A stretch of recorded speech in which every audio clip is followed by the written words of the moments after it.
Salam sejahtera murid-murid. Apa khabar? Hari ini kita akan belajar tentang membina pangkalan data hubungan dengan menggunakan SQL bagi menyelesaikan masalah.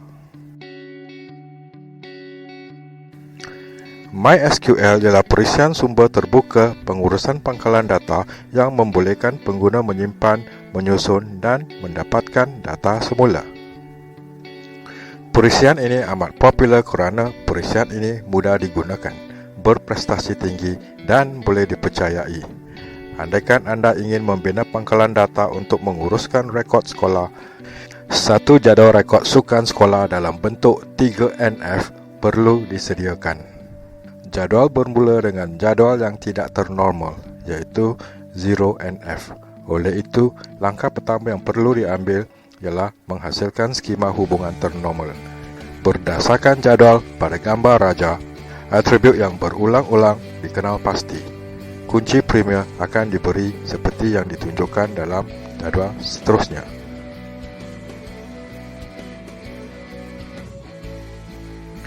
Berikut adalah satu jadual rekod sukan sekolah dalam bentuk 1NF. Kebergantungan atribut bukan kunci dengan atribut kunci diteliti. Jika ada atribut bukan kunci yang hanya bergantung pada salah satu atribut kunci, maka hubungan dikatakan mempunyai kebergantungan separa.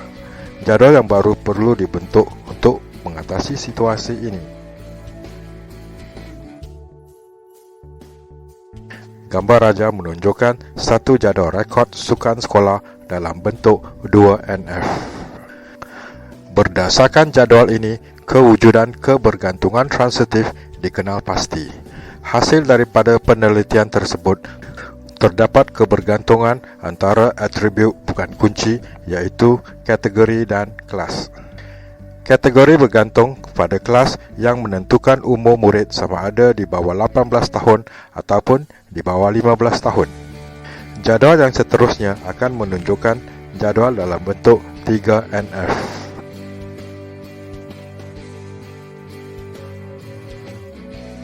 Berikut adalah satu contoh jadual rekod sukan sekolah dalam bentuk 3NF. Setelah skema hubungan ternormal terbentuk, anda boleh membina pangkalan data dengan menggunakan MySQL yang terdapat dalam PHP MyAdmin.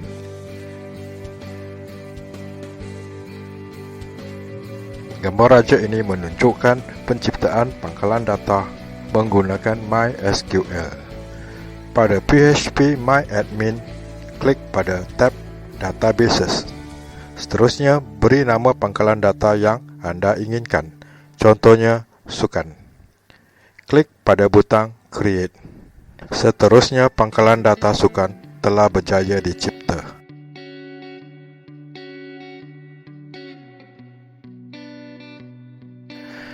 Gambar raja ini menunjukkan bagaimana jadual akan dicipta.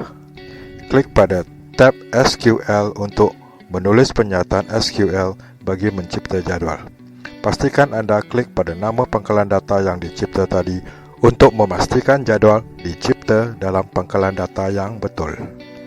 Pada tab SQL, nyatakan pernyataan yang berikut.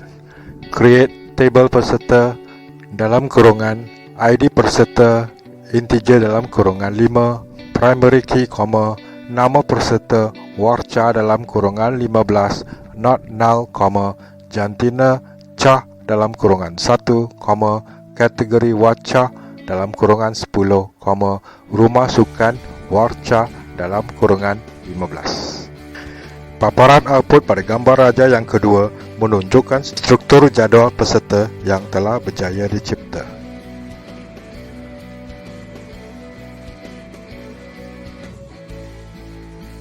Seterusnya, gambar raja menunjukkan bagaimana memasukkan ke semua maklumat peserta dengan menggunakan pernyataan insert into seperti yang ditunjukkan dalam gambar raja 1. Pada tab MySQL, nyatakan pernyataan yang berikut. Insert into peserta values dalam kurungan 1000, dalam pengikat kata komala, dalam pengikat kata p, dalam pengikat kata bawah 18, dalam pengikat kata merah. Paparan output akan ditunjukkan dalam gambar raja yang seterusnya.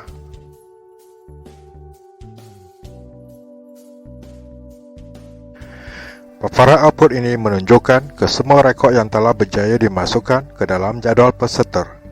Setelah berjaya mencipta pangkalan data, rekod sukan yang mengandungi maklumat peserta, acara dan pingat, anda boleh memanipulasikan data dengan menggunakan penyataan SQL yang telah dibincangkan.